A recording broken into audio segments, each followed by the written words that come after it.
Kahit na mananaglag na yung balon, huwag niyong anuhin.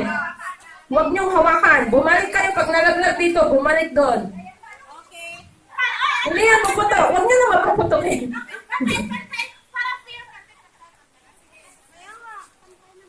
Okay, so nakuha po natin yung rule ng game. Huwag nating, pag nakarating sa atin, huwag nating hawakan na iikot dito. Hayaan natin. Pag nalaglag, bumalik. Ganun lang yun.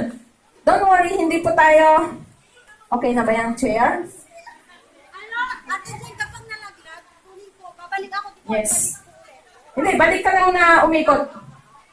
Okay, ganito pag nalaglag niyo yung balon, kunin niyo, bumalik lang kayo para umikot. Huwag niyo ulit ipasa sa likuran. Okay?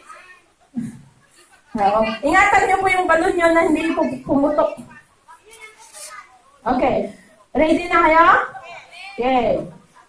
1, 2, 3, go!